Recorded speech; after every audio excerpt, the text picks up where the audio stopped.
बिस्मिल्लाहिर्रहमानिर्रहीम। अस्सलाम वालेकुम। Welcome to cooking taste and taste. आज हम आपके लिए लेकर आए हैं एक ख़ास और मज़ेदार डिश जो हमारे रिवायती ज़ायक़ों को ज़िंदा करेगी। तो दिल जमी से हमारे साथ जुड़े रहें और इस लजीज सफ़र का हिस्सा बने। आज की स्पेशल डिश है आलू मटर पुलाव। तो चलते हैं हम अपनी रेसिपी की तरफ। रेसिपी स्टार्ट करने से पहले आप सबसे गुजारिश है, वीडियो को स्किप नहीं कीजिएगा, वीडियो को पूरा देखिएगा। तो स्टार्ट करते हैं आज की रेसिपी। बिस्मिल्लाहिर्रहमानिर्रहीम। एक पतीली में हम हस्बे ज़रूरत ऑयल लेंगे। ऑयल को अच्छे से गर्म कर लेंगे। ऑयल गर्म हो चुका है। अब इसमें हम आधा चमचा ज़ीरा डालेंगे। साथ ही एक प्याज दरमियाने साइज़ की काट के इसमें शामिल कर देंगे। प्याज को लाइट गोल्डन होने तक फ्राई करेंगे। प्याज और ज़ीरे को हम अच्छे से गोल्डन फ्राई कर लेंगे। प्याज गोल्डन फ्राई हो चुकी है। अब हमने इसमें 2 बड़ी इलायची, 1 दालचीनी, 6 से 7 अदद लौंग, 10-12 काली मिर्चें इसमें डाल के अच्छे से मिक्स करेंगे।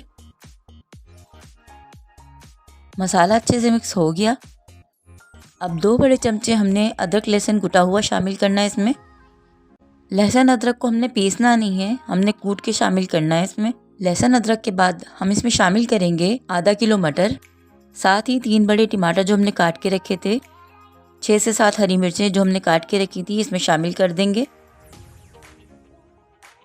2 मिनट तक अच्छे से मिक्स करने के बाद अब हम इसमें डालेंगे 2 बड़े चमचे नमक के, आधा चमचा लाल कुटी मिर्च, 1 चमचा धनिया, 1 चमचा ज़ीरा और 1 चमचा ही दक्कनी पिसी मिर्च।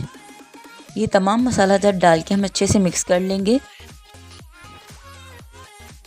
साथ ही इसमें हमने जो 2 आलू काट के रखे हैं ये भी हम इसमें शामिल कर देंगे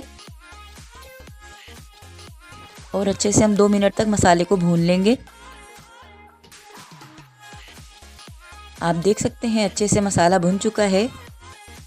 अब हम इसमें शामिल करेंगे 8 से 10 कड़ी पत्ते या फिर पुदीना। अगर आपको पसंद है तो आप डाल सकते हैं, वरना ज़रूरी नहीं है। 2 गिलास पानी शामिल करके ढक के 5 मिनट तक हल्की आंच पे पकाएंगे। 5 मिनट हो चुके हैं। अब हम इसमें आधा किलो चावल जो हमने धो के रखे थे वो शामिल कर देंगे। अब 10 मिनट तक हम इसको हल्की आंच पे पकाएंगे। 10 मिनट हो चुके हैं। माशाल्लाह से आप देख सकते हैं कितने खिले खिले चावल बने हैं। अब हम इसको डिश आउट कर लेंगे। उम्मीद है कि आज की रेसिपी आपको अच्छी लगी होगी। अगर अच्छी लगे तो अपने घर में ज़रूर ट्राई कीजिएगा और कमेंट्स करके फीडबैक ज़रूर दीजिएगा। अगर आपके फ्रेंड्स या फैमिली मेम्बर्स को इस तरह की रेसिपी पसंद है तो मेरी वीडियो इनके साथ ज़रूर शेयर कीजिएगा। अगर आप चैनल पर न्यू हैं तो चैनल को सब्सक्राइब करके बेल आइकन को प्रेस कर दें ताकि हमारी आने वाली हर रेसिपी आपको मिल सके। तो मिलते हैं अगली वीडियो में, तब तक के लिए अल्लाह हाफिज़।